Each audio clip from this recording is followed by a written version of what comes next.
Okay, oh my god, I was going to do it tomorrow, but I just need to get the first part out because I started thinking about it.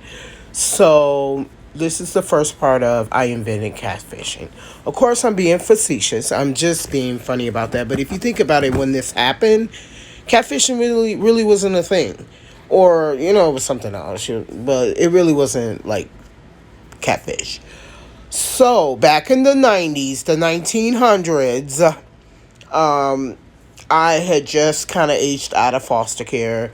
And basically, I say escape because I literally hopped on a Greyhound bus from the place I was at and came back home to Chicago. And I came back home to where I lived before I left. So I came back to my grandma's house.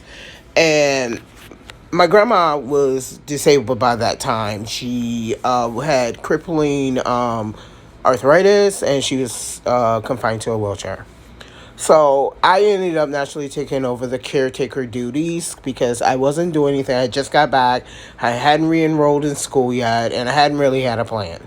So I ended up being full-time her caretaker. So back then we didn't have like Facebook, Instagram, any of that. But what we did have was the phone lines, and you've seen the commercials for them and all that, right?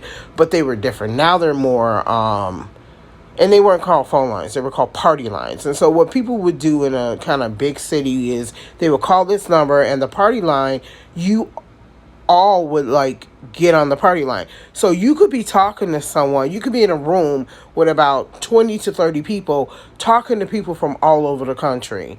And that is how I met, let me get a name for him, Rain. So that is how I met Rain. Okay, so I met Rain in a party room, and I think we kind of bonded over music because, like I said in previous things, I listen to a lot of different music, and for sure we bonded over Mariah Carey. So, in these party rooms, it's so chaotic, like you can't really talk because then you'll have somebody talking and somebody will talk over you.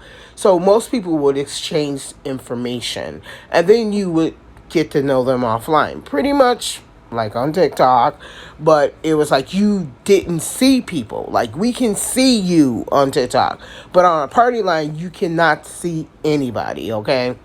So Rain and I exchanged phone numbers, and so we started to talk with each other offline very deeply.